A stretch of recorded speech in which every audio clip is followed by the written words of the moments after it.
नमस्कार। दिन भर की हर खबरों का हर अपडेट और फॉलोअप लेकर मैं हूं आपके साथ वैभव मिश्रा। खबरों की खबर हो या फिर खबरों पर असर, हमारे संवाददाता खबरों के पीछे दौड़ते हैं दिन भर। ग्राउंड जीरो से सीधी खबर बताएंगे हमारे तमाम जनता रिपोर्टर।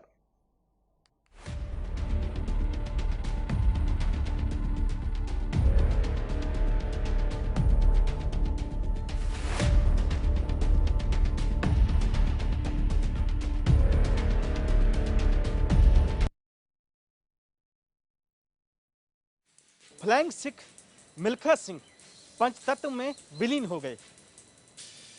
शुक्रवार देर रात उनका निधन हो गया था। वो कोरोना संक्रमित थे, उसके बाद वो ठीक भी हो गए थे, लेकिन हालात स्थिर थी। उनके निधन पर खेल जगत समेत बॉलीवुड और राजनेताओं ने गहरा शोक व्यक्त किया। पीएम मोदी समेत राष्ट्रपति और उपराष्ट्रपति ने भी उनके निधन पर शोक व्यक्त किया।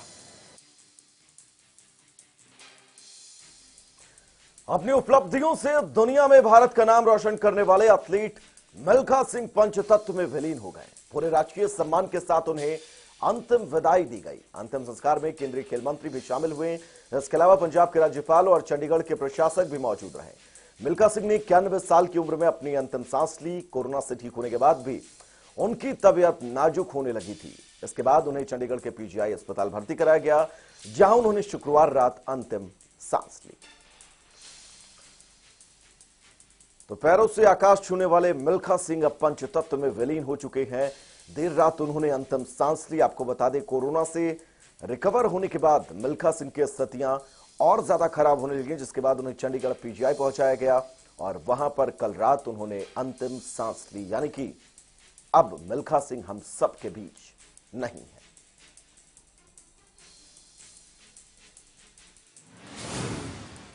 जम्मू कश्मीर विधानसभा चुनाव की तैयारियों में केंद्र सरकार जुट गई है और इन सब के बीच जो खबर निकलकर सामने आ रही है वो ये कि खुद प्रधानमंत्री नरेंद्र मोदी जम्मू कश्मीर के नेताओं के साथ सर्वदलीय बैठक की अध्यक्षता कर सकते हैं। केंद्र सरकार इस बैठक को 24 या 25 जून को बुलाने पर विचार कर रही है। सर्वदलीय बैठक की यह खबर उस वक्त सामने आई है जब शुक्रवार को जम्मू कश्मीर के उपराज्यपाल मनोज सिन्हा ने केंद्रीय गृह मंत्री अमित शाह से मुलाकात की है। जम्मू कश्मीर में विधानसभा चुनाव के लिए माहौल तैयार करने में केंद्र सरकार जुट गई है। खबर यह भी है कि प्रधानमंत्री नरेंद्र मोदी अगले हफ्ते जम्मू कश्मीर के नेताओं के साथ सर्वदलीय बैठक की अध्यक्षता कर सकती है। केंद्र सरकार की बैठक 24 से 25 जून तक बुलाने पर विचार कर रही है। सर्वदलीय बैठक की खबर ऐसे समय पर आई है जब जम्मू कश्मीर के उपराज्यपाल मनोज सिन्हा ने दिल्ली में शुक्रवार को केंद्रीय गृह मंत्री अमित शाह के साथ बैठक की है और इस बैठक के बाद सर्वदलीय बैठक के न्योते के बाद कहीं ना कहीं से अब कयासों का बाजार गर्म है, क्योंकि 24 और 25 को सर्वदलीय बैठक हो सकती है। पीएम मोदी इस बैठक की अध्यक्षता करेंगे। कयास ये लगाए जा रहे हैं कि आने वाले वक्त में विधानसभा चुनाव उसको लेकर चर्चा की जा सकती है।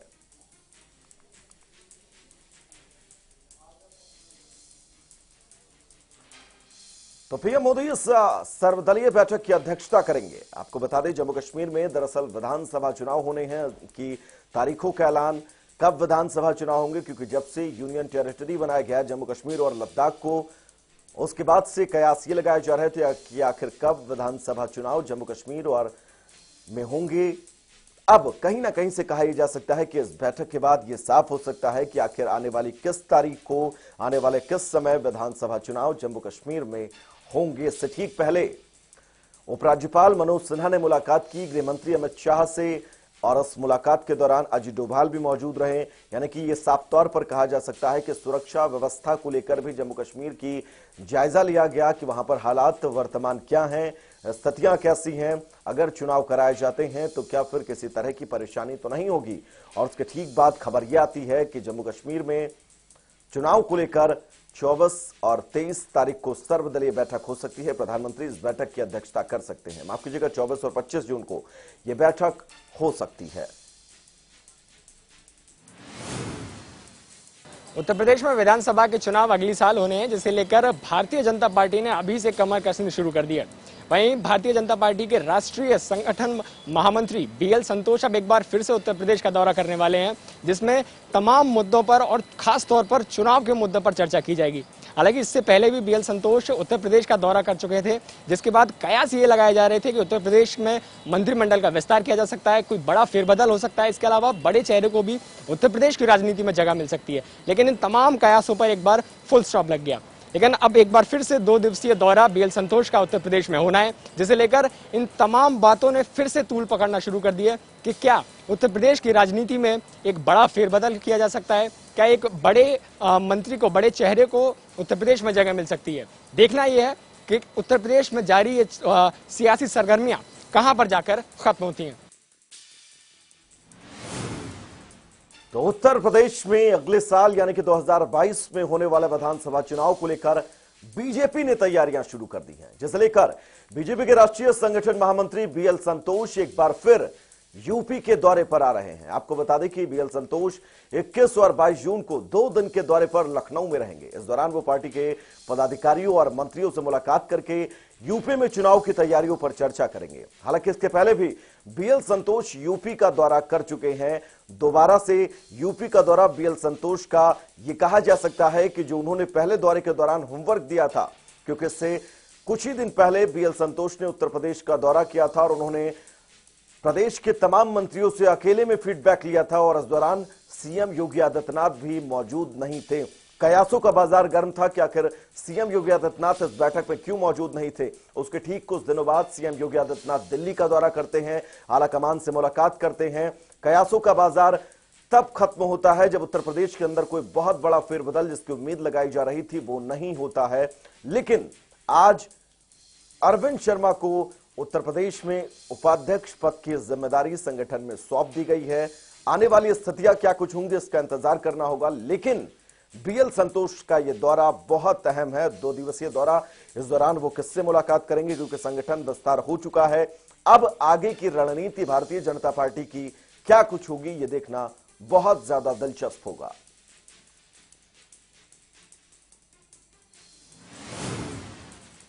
गाजियाबाद में बुजुर्ग के साथ हुई मारपीट का मामला अभी तक सुर्खियों में है। जब पुलिस ने इस मामले में कड़ा एक्शन लेते हुए ताबड़तोड़ गिरफ्तारी की, वही इसी मामले में 2 और आरोपियों को गिरफ्तार किया गया, जिनका नाम उमेद पहलवान और गुलशन है। आपकी जानकारी के लिए बता दें, दोनों को दिल्ली से गिरफ्तार किया गया। उमेद पहलवान लंबे समय से फरार चल रहा था। उमेद ने फेसबुक पर भड़काऊ पोस्ट की थी।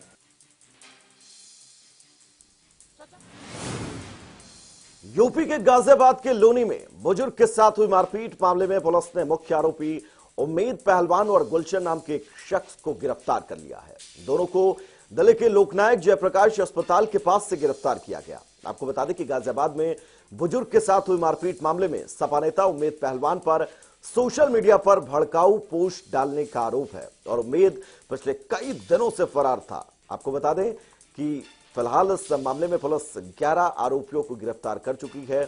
उमेद की तलाश पुलिस को बहुत जोर शोर के साथ थी। कई जगह पर गाजियाबाद पुलिस छापेमारी भी कर रही थी। उमेद लगातार टीवी पर इंटरव्यू भी दे रहा था। इस बीच अब उमेद पहलवान को दिल्ली से गिरफ्तार कर लिया गया है। दरअसल यूपी के अंदर धार्मिक भावनाएं फैलाने का आरोप उमेद पर लगा। इसके साथ 10 आरोपी और जिन पर यह आरोप लगा, कुल मिलाकर 11 लोगों की गिरफ्तारी अब गाजियाबाद पुलिस ने कर ली है।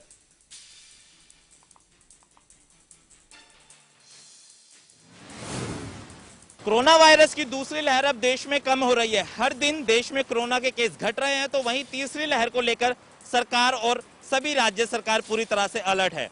केंद्रीय गृह सचिव अजय भल्ला की तरफ से सभी राज्यों को पत्र लिखा गया और आने वाली तीसरी लहर को लेकर कोई भी ढिलाई ना बरती जाए, इसको लेकर तैयारियों की जानकारी उनसे ली गई। तो देश के कई राज्यों में अनलॉक की प्रक्रिया जारी है। इस बीच केंद्रीय गृह सचिव अजय भल्ला ने राज्य सरकारों को लेटर लिखकर कोविड संबंधी व्यवहार और टेस्ट, ट्रैक, ट्रीट रणनीति का कठोरता से पालन करने के निर्देश दिए। साथ ही उन्होंने अधिकारियों से हालात पर बारीकी से निगरानी रखने के लिए भी कहा है। इस दौरान उन्होंने राज्य सरकारों को टीकाकरण की रफ्तार बढ़ाने की सलाह दी है, क्योंकि जिस तरह से दूसरी वेव के बाद लगातार आंकड़े कम हो रहे हैं, लोगों ने लापरवाहियां शुरू कर दी हैं और अगर लापरवाही की गई तो तीसरी लहर अगर आती है तो बहुत ज्यादा परेशान देशवासियों को कर सकती है। और इसी के चलते केंद्रीय गृह सचिव ने राज्यों के सचिवों को चिट्ठी लिखी है और यह कहा है कि कोविड के नियमों का कड़ाई के साथ पालन किया जाए, किसी भी तरह की ढील ना बरते, क्योंकि अगर ढील बरती गई तो तीसरी लहर में बहुत ज्यादा परेशानियां हो सकती हैं। देश अभी कोरोना वायरस की दूसरी लहर से उबर भी नहीं पाया है कि इसी बीच कोरोना की तीसरी लहर की संभावनाओं ने फिर से चिंता बढ़ा दी है। दरअसल एक्सपर्ट्स की माने तो कोरोना वायरस की तीसरी लहर अक्टूबर या नवंबर में आ सकती है। वहीं एक्सपर्ट्स का कहना है कि तीसरी लहर बच्चों पर ज्यादा प्रभावी नहीं होगी, जिसके बाद अब बच्चों की वैक्सीन तैयार करने का प्रेशर बढ़ गया है। जिसके बाद एम्स में चल रहे कोवैक्सीन के ट्रायल को भी जल्द पूरा करने को कहा जा रहा है। तो देश में अब कोरोना की तीसरी संभावित लहर को लेकर तैयारियां बहुत जोर शोर से शुरू है। पहले तीसरी लहर को लेकर यह कहा गया कि बच्चों पर इस लहर का ज्यादा खतरा होगा, लेकिन हेल्थ एक्सपर्ट्स ने इसे नकार दिया है। इस बीच अब बच्चों के लिए वैक्सीन जल्द से जल्द तैयार करने का प्रेशर भी है। बताया यह भी जा रहा है कि एम्स में बच्चों पर चल रहा कोवैक्सीन का ट्रायल भी बहुत जल्द पूरा होने वाला है। वहीं एम्स सूत्रों के मुताबिक तीसरी लहर में बच्चों पर खतरे को देखते हुए ट्रायल कर रहे डिपार्टमेंट से कहा गया है कि इस ट्रायल को कम से कम समय में पूरा किया जाए, क्योंकि अक्टूबर नवंबर तक तीसरे वेव आने का अनुमान है। और इसी बीच अब लगातार यह तैयारी है शासन प्रशासन की, स्वास्थ्य विभाग की, कि तीसरी लहर से पहले ज्यादा से ज्यादा लोगों का वैक्सीनेशन किया जा सके, क्योंकि अक्टूबर और नवंबर ये वो महीने होंगे जब तीसरी लहर आने की उम्मीद जताई जा रही है। इन उम्मीदों के बीच कहा यह भी जा रहा था कि तीसरी लहर बच्चों के लिए बहुत ज्यादा प्रभावी होगी, बच्चे बहुत ज्यादा संक्रमित हो सकते हैं, लेकिन यह खंडन किया गया है। ये कयास जो लगाए जा रहे थे उन कयासों पर पूर्ण विराम लगा है कि तीसरी लहर बच्चों पर सबसे ज्यादा प्रभावी होगी। हालांकि स्वास्थ्य विभाग का कहना यह है कि हम सभी की जिम्मेदारी इस वक्त ये है, हम सबको बढ़ चढ़कर वैक्सीनेशन लेना होगा, वैक्सीन की डोज लेना होगा और साथ ही कोविड एप्रोप्रिएट बिहेवियर का पालन सख्ती के साथ करना होगा, तभी हम इस खतरे से बच सकते हैं।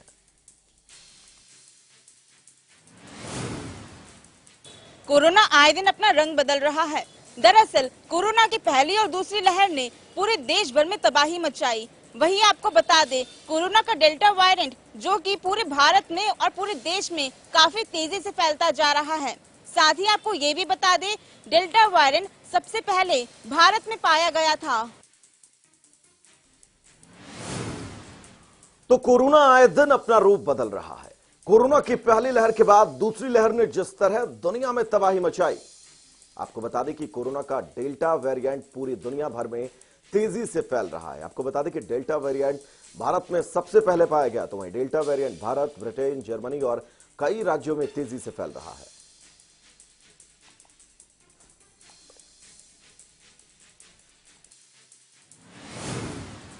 कोरोना की दूसरी लहर में तेजी से गिरावट आने लगी है। वहीं आपको बता दें कि पिछले कुछ दिनों में देश में कोरोना के केस बहुत अच्छी तरह से कम होते नजर आ रहे हैं।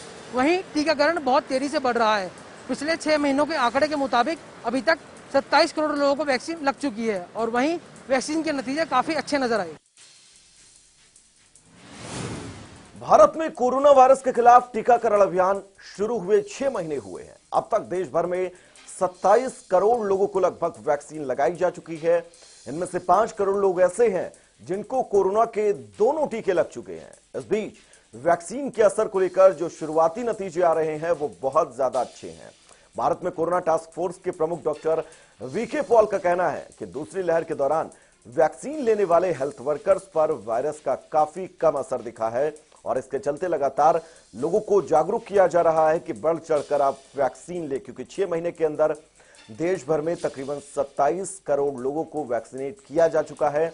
इनमें से 5 करोड़ की संख्या ऐसी है जिनको दोनों डोज दी जा चुकी हैं, यानी कि कुल मिलाकर कहा यह जा सकता है कि वैक्सीनेशन प्रोग्राम सरकार का बहुत तेजी के साथ आगे बढ़ रहा है। कुछ कमियां शुरुआत में जरूर नोट की गई, कुछ कमियां अभी भी सामने आ रही हैं, लेकिन इन कमियों के बीच भी देश में वैक्सीनेशन प्रोग्राम तेजी के साथ आगे बढ़ता हुआ। अपील जनता से यही कि आप बढ़ चढ़कर वैक्सीन लगवाएं और कोशिश ये करें जितनी जल्दी हो सके खुद को वैक्सीनेट कर लें ताकि कोरोना की तीसरी लहर को आसानी से रोका जा सके।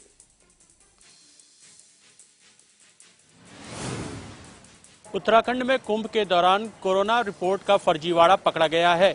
इस फर्जीवाड़े में लगभग 1 लाख कोरोना आरटीपीसीआर रिपोर्ट फर्जी तरीके से तैयार की गई थी। हैरान कर देने वाली बात यह है कि सैंपल देने वालों में चंपू और गुटका नाम दर्ज हैं। आखिर 1 लाख नामों की बात थी तो कंपनी को अपनी कल्पना के घोड़े दौड़ाने ही थे। तो कुंभ मेले में जुटी भीड़ के बाद हाईकोर्ट ने फटकार लगाते हुए सरकार से ये कहा था कि हर दिन 50,000 टेस्ट किए जाएं ताकि संक्रमण ट्रेस हो सके। यह जिम्मा सरकार ने कुछ प्राइवेट लैब को सौंपा था। 22 अप्रैल को फरीदकोट के LIC एजेंट विपिन के पास मैसेज आता है कि उनकी रिपोर्ट नेगेटिव है। टेस्ट रिपोर्ट का लिंक भी शेयर किया जाता है। जांच में यह भी खुलासा हुआ कि लगभग 1 लाख लोगों की फर्जी रिपोर्ट तैयार की गई है। हालांकि इस खुलासे के बाद आनंद फानन में जांच टीम तैयार की गई जिसने एक प्राइवेट एजेंसी के खिलाफ 1 लाख फर्जी टेस्ट करने के आरोप में FIR भी दर्ज कर ली है और बस पूरे प्रकरण की जांच शुरू कर दी गई है, क्योंकि जिस तरह से ये फर्जीवाड़ा सामने आया है वो अपने आप में तमाम सवाल खड़े करता है कि क्या कुंभ मेले और हाईकोर्ट के फैसले को लेकर उत्तराखंड सरकार इतनी असंवेदनशील थी? क्या ये टेस्ट सिर्फ और सिर्फ खानापूर्ति के लिए किए गए? इस मामले में उत्तराखंड सरकार ने क्या सिर्फ टोपी ट्रांसफर की है? महामारी के दौर में इतनी बड़ी लापरवाही हुई है, आप क्या कहेंगे? क्योंकि जिस तरह से 1 लाख लोगों की लगभग कोरोना रिपोर्ट फर्जी तैयार की गई है सिर्फ और सिर्फ आंकड़ों का गैप भरने के लिए, उसके बाद तमाम सवाल खड़े होते हैं।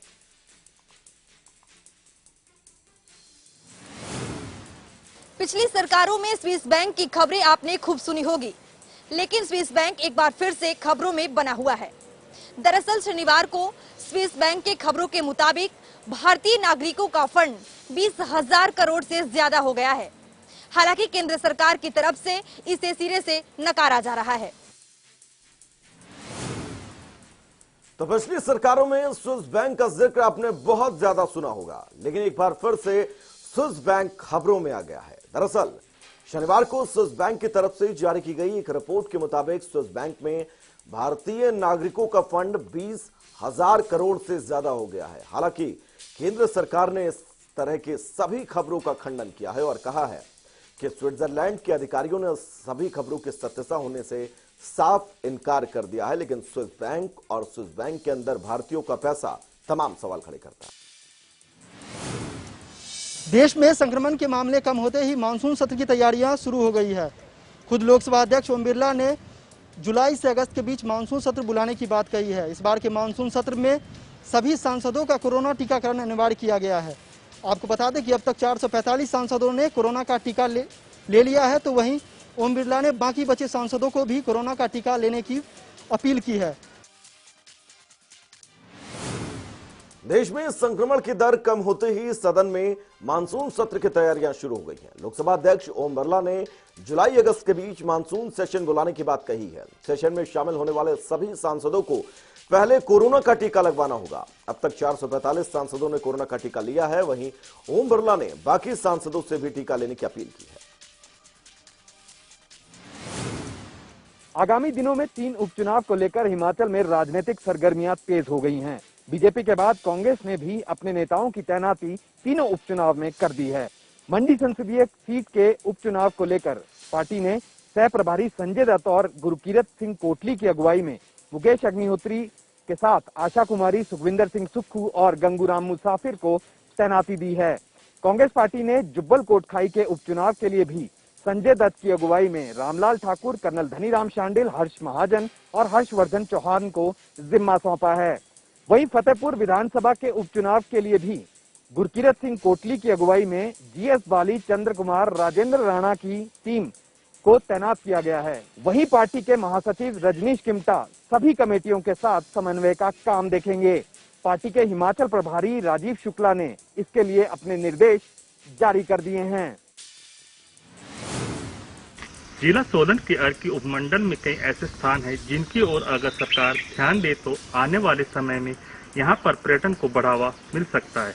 ऐसा ही एक पौराणिक स्थान है गरुड़नाग। जिसे पर्यटन की दृष्टि से विकसित किया जाना बहुत जरूरी है, ताकि यहाँ की सुंदरता व इतिहास विश्व के मानचित्र पर दिख सके। फरीदाबाद के खोरी मामले में सुप्रीम कोर्ट ने एक बार फिर अपनी मंशा स्पष्ट कर दी है और अब जो प्रशासन है वो कार्यवाही को लेकर रणनीति तैयार कर रहा है। इसी कड़ी में आज फरीदाबाद और दिल्ली प्रशासन की संयुक्त बैठक फरीदाबाद के एक निजी होटल में आयोजित की गई। दरअसल फरीदाबाद का खोरी ऐसा एरिया है जिसका कुछ हिस्सा दिल्ली में आता है और कुछ हिस्सा फरीदाबाद यानी हरियाणा में आता है। तो ऐसे में संयुक्त रणनीति के तहत कार्यवाही को अंजाम दिया जाएगा। मियाद जो दी गई थी खोरी गांव के लोगों को, अब ये मियाद पूरी हो चुकी है। ऐसे में पुलिस बल दोबारा जो है उपलब्ध हो, इसके लिए नगर निगम पुलिस विभाग से संपर्क कर रहा है और ऐसे में माना जा रहा है कि आज की बैठक में जो गुप्त रणनीति तैयार की गई है उसे ध्यान में रखते हुए अब जल्द ही खोरी के आशियानों पर बुलडोजर चलेगा। हालांकि जो है प्रशासन कार्यवाही करेगा, सुप्रीम कोर्ट के आदेश हैं, लेकिन इस पूरी कार्यवाही के दौरान सुप्रीम कोर्ट के आदेशों के चलते खोरी गांव के लोगों की दिलों की धड़कनें अवश्य बढ़ गई हैं। कैमरा पर्सन सत्यम के साथ। कोरोना संक्रमण की वजह से पंचायती राज संस्थाओं के चुनाव का कार्यक्रम रोक दिया गया था और अब कोरोना की स्थिति फिर से सामान्य होने लगी है। अब सरकार द्वारा फिर से पंचायती राज संस्थाओं के चुनाव की तैयारियां शुरू कर दी गई हैं और पहली बार महिलाओं के लिए 50% आरक्षण तय किया जाएगा और आरक्षण की जो प्रक्रिया है वो शुरू कर दी गई है और 50% आरक्षण पंचायती राज संस्थाओं में होने से महिलाओं में खुशी की लहर है और जल्द ही महिलाओं के वार्ड आरक्षित कर दिए जाएंगे। कोरोना वायरस के कम होते असर को देखते हुए हालांकि प्रदेश सरकार द्वारा काफी छूट दे दी गई है, लेकिन शादी ब्याह में आने जाने वाले मेहमानों की संख्या पर लगा प्रतिबंध जस की तस है, जिसने शादी समारोह से जुड़े तमाम लोगों की आर्थिक रूप से कमर तोड़ दी है, विशेषकर वाटिका व बैंक्वेट हॉल वालों की, जिनके साथ फूल वाले, टेंट वाले, लाइट वाले, कैटरिंग वाले, बग्गी वाले सीधे तौर पर जुड़े हुए होते हैं। शादी में केवल 21 मेहमानों की परमिशन के चलते शादी में अब कोई बैंक्वेट हॉल बुक नहीं करवा रहा। बैंक्वेट हॉल कितना भी बड़ा हो या छोटा, संख्या कम ज्यादा नहीं होगी, जिसके कारण न बैंड बाजा बुक होता है, ना ही कोई बड़ी बारात, ना कैटरिंग। हिंदू पंचांग के अनुसार 18 जुलाई तक ही शादियों के शुभ मुहूर्त हैं, फिर उसके बाद अक्टूबर में शुभ मुहूर्त आएंगे। बैंक्वेट हॉल मालिकों की कुंडली पर राहु केतु शनि बनकर बैठा यह कोरोना का दोष दूर करने के लिए हरियाणा सरकार क्या कदम उठाती है, यह देखने वाली बात होगी। अप्रैल और मई के महीने में शुरू होने वाला शादियों का सीजन पूरी तरह से बिगड़ गया है और अब जो जून और जुलाई में जिन शादियों को पोस्टपोन कर दिया गया था वो भी ठीक से नहीं हो पा रही हैं। और ये जिस तरह से जो परेशानी आ रही है वो सिर्फ हरियाणा सरकार ने जिस तरह की गाइडलाइन जारी की है, 21 व्यक्तियों को ही शादी में सम्मिलित होने की अनुमति है। ऐसे में बैंक्वेट हॉलों को भारी नुकसान हो रहा है क्योंकि उनके पास पर्याप्त मात्रा में जो बुकिंग आनी चाहिए वो नहीं आ रही हैं। मैं फिलहाल आशीर्वाद बैंक्वेट हॉल में हूं और यहाँ एक हॉल की आपको दायरा दिखाते हैं कि कितना बड़ा हॉल है और कितने लोगों को इसमें ज़्यादातर अनुमति देनी चाहिए। हॉल की संख्या देख सकते हैं कि हॉल काफ़ी बड़ा है और इसमें जो गैदरिंग है वो 200 व्यक्तियों की गैदरिंग है, लेकिन उसके बाद भी 21 लोगों को परमिशन देना कहीं ना कहीं इन बैंक्वेट हॉलों को भारी नुकसान है। तो इसलिए बैंक्वेट हॉल के जो मालिक हैं उनकी मांग है कि फरीदाबाद में जितने भी बैंक्वेट हॉल्स हैं जो शादी समारोह अन्य कार्यक्रम करवाते हैं उनके स्पेस को देखते हुए 50% गैदरिंग जुटाने की परमिशन उनको देनी चाहिए। ऑक्सीजन की कमी से 4 लोगों की मौत हो गई। इस मामले को लेकर जहां जिला प्रशासन ने 48 घंटे के भीतर जांच कराने के आदेश दिए थे, वहीं आज 54 दिन बीतने के बावजूद भी जांच पूरी नहीं हो पाई। यह मामला बीते दिन कष्ट निवारण समिति की बैठक में उठा। वहां सामाजिक न्याय मंत्री ओम प्रकाश यादव ने जांच के आदेश दिए हैं। उन्होंने कहा है कि एडीसी को आदेश दिए कि 15 दिन के भीतर यह जांच पूरी हो जानी चाहिए और इस जांच में जो विक्टिम परिवार है उनको भी शामिल किया जाए और जिन लोगों से ज्यादा पैसे वसूल किए गए हैं उन लोगों को भी जांच में शामिल किया जाए। अब देखना होगा कि क्या ये जांच 15 दिन में पूरी हो पाती है। जो जांच 48 घंटे में पूरी नहीं हो पाई, क्या वह जांच 15 दिन में पूरी हो पाती है। मेवात जिले में सिंचाई के संसाधनों की कमी है, जिसके चलते किसानों ने टपका प्रणाली को बड़ी मजबूती के साथ अपनाना शुरू कर दिया है। मेवात जिले के सैकड़ों किसान टपका प्रणाली से घिया, करेला, तोरई, टमाटर इत्यादि सब्जी फसलें उगा रहे हैं। इन फसलों के गुणवत्ता में भी कोई दूसरी फसलें सानी नहीं हैं। एनसीआर की मंडियों में भी यहाँ तैयार की गई टपका प्रणाली की फसलों को जमकर ग्राहक पसंद कर रहा है। बिजली बचत को लेकर हरियाणा गौ आयोग द्वारा एक अनूठी पहल शुरुआत की गई थी, जिसके तहत हरियाणा की प्रत्येक गौशाला में सोलर सिस्टम चालू किए गए थे। लेकिन 2 साल बीत जाने के बाद भी कहीं न कहीं कई सोलर सिस्टम अभी तक बंद पड़े हैं, अभी तक चालू नहीं हो पाए हैं और जिनकी फाइलें अधिकारियों की दफ्तरों में धूल चाट रही हैं। जब अधिकारियों से इस बारे में बातचीत की जाती है तो वो एक दूसरे पर पल्ला झाड़ते हुए नजर आते हैं, जिसके कारण सोलर सिस्टम की योजना अधर में लटकी हुई है।